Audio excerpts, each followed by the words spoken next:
Tahun 2013 dimulai Januari saya mulai modifikasi ikan pelakat. Koi pelakat itu saya benturin, saya breeding ke giant. Itu butuh proses yang sangat lama sebenarnya mah. Kurun waktu setiap breedingan kami kasih rumusan kode-kode F1, F2, F3 sampai F6 dan seterusnya. Itu sampai F6 sampai F7 kurang lebih makan waktu 4 tahun kurang 2 bulan. Barulah jadilah ikan itu.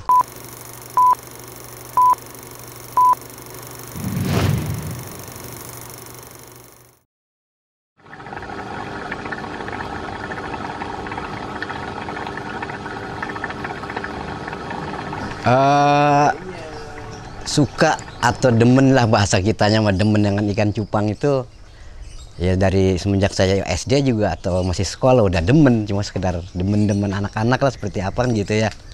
Dan untuk selanjutnya tahun 1985 itu saya sudah mulai main ikan cupang. Dulu ikan cupang selayar namanya. Selayar belum ada yang namanya giant, hatmoon, serit, plakat belum ada. Paling ada tuh pada saat itu cupang petarung, cupang adu.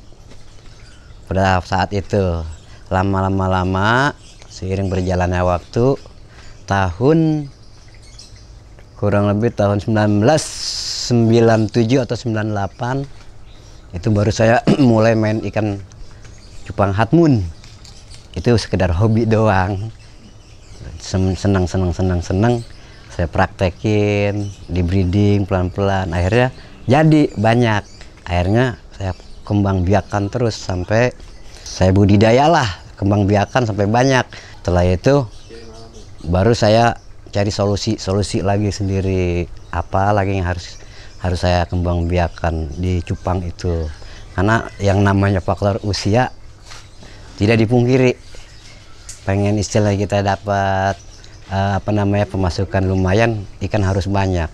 Tapi saya berpikir bagaimana punya ikan sedikit tapi hasilnya lumayan gitu. Akhirnya saya ngambil terobosan terbaru lah. Dan pada saat itu memang pas sedang rame-ramenya giant yang baru datang di tanah air Indonesia ini, kurang lebih tahun 2000-an lah kurang lebih. Itu juga ikan giant warnanya dari Thailand masih warna-warna transparan lah, masih kayak basegel gitu. Akhirnya pada tahun 2013, kalau nggak salah insya Allah tahun 2013 itu kami terinspirasi karena pada saat itu ada ikan pelakat yang sudah berwarna corak koi. Coraknya bagus kayak ikan koi, ikan mas koi. Akhirnya kami terinspirasi, seandainya di dalam benak saya, seandainya di giant ada warna seperti itu, kayak gimana ya ramenya ya gitu. Akhirnya kami terinspirasi. Tahun 2013 dimulai Januari saya mulai modifikasi ikan pelakat. Koi pelakat itu saya benturin, saya breeding ke giant. Itu butuh proses yang sangat lama sebenarnya mah. Jadi singkat aja lah, kurun waktu setiap breedingan kami kasih rumusan kode-kode F1, F2, F3 sampai F6 dan seterusnya. Itu sampai F6 sampai F7 kurang lebih makan waktu 4 tahun kurang 2 bulan. Barulah jadilah ikan itu. Jadi giant koi, udah badannya gede, yang namanya giant kan harus gede, raksasa ya nggak gitu. Setelah itu warnanya udah dapet semua. Akhirnya udah saya anggap berhasil. Akhirnya ya lumayan lah, banyak teman-temannya pun banyak yang minta istilahnya sharing bagaimana bisa jadi seperti gitu. Dan akhirnya mereka pun ikut breeding ikan-ikan seperti itu. Ya kendalanya sih ya sebenarnya gimana ya, bahan indukan sih sebenarnya mah. Sebenarnya bahan indukan. Artian apa yang kita mau breeding ikan itu atau tren ikan itu, yang kita mau tuju ikan tren apa, nah itu kita harus nyari ikan yang minimal itu mendekati baik itu warnanya maupun performanya itu. Kalau proses breeding sih ya mudah aja sih sebenarnya ya. Yang pertama, usia ikan gitu harus kita tahu. Paling tidak kita mau melihat, mau breeding ikan cupang jenis apa gitu aja. Jenis apa. Walau karena saya, basic saya di cupang giant, jadi saya lihat usia ikan ataupun pertumbuhan body ikan itu size-nya sudah masuk. Paling tidak tuh kita perhatikan di wadah yang tempat kita taruh pemeliharaan ikan itu, kita lihat sudah mengeluarkan buih. Ataupun kalau orang kita bilang memuruh lah gitu ya. Nah itu berarti tandanya ikan itu udah mulai aktif untuk dijodohkan. Nah nanti kita ambil pasangannya, itu betinaannya kita janturin kurang lebih 30 menit lah, kalau paling lama 30 menit kita perhatiin kira-kira ini ikan nanti sejodoh apa enggak. Kalau emang sejodoh, dia pasti akan nanti akan jadi suatu, ya kita bilang bahasa kita ada perkawinan lah, karena udah jodoh gitu, udah jodoh. Baru kita satukan. Kalau kita satukan itu, kita pasangin itu pagi, besok pagi udah insya Allah udah pasti nelor. Kalau udah nelor, yang betinaan diangkat. Nah nanti kita perhatikan terus di dalam kita nge-breeding ikan itu. Kalau memang nanti udah usia ikan atau udah umur 3 hari atau 4 hari, kita pindahkan ke wadah yang lebih besar supaya gerakan baby atau anakan ikan itu lebih leluasa lagi. Jadi nanti perkembangan tubuhnya lebih cepat lagi. Contoh kayak mungkin di sini di belakang saya ada, inilah dari hasil breeding netes dapat 4 hari, saya langsung taruh ke sini di kolam sampai usia kurang lebih 2 bulan atau 2 bulan setengah, sambil kita menunggu proses mutasi warna. Nah nanti kalau udah proses mutasi warna, kita sortir warna-warna yang mana yang kita pilih, yang nanti sesuai dengan permintaan pasar akan kita masukkan lagi ke wadah yang lebih besar lagi untuk 1 ekor. Itu akan membantu proses pembesaran badan ikan, gitu juga warna. Jangan lupa setiap kita proses breeding atau pembesaran ikan itu, jangan lupa daun ketapang. Bagi saya wajib buat perawatan ikan cupang, karena di situ sangat udah terkumpul semua warnanya, naikin warna juga, terus untuk menambah pH air juga dan lain sebagainya. Untuk pakan nanti baby, kalau saya baby itu cukup kutu air aja, kutu air sedikit. Yang baby itu yang baru 4 hari, 3 atau 4 hari itu kutu air sedikit aja, makanya indukannya harus tetap ada supaya yang jaga jangan sampai ada hal-hal yang lain atau jentik nyamuk masuk. Jadi kalau ada yang ngasuh, baby itu dirawat sama jantanannya. Jadi pakai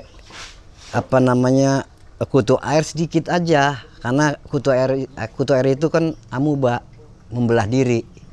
Jadi baby itu akan dibantu sama indukannya nanti.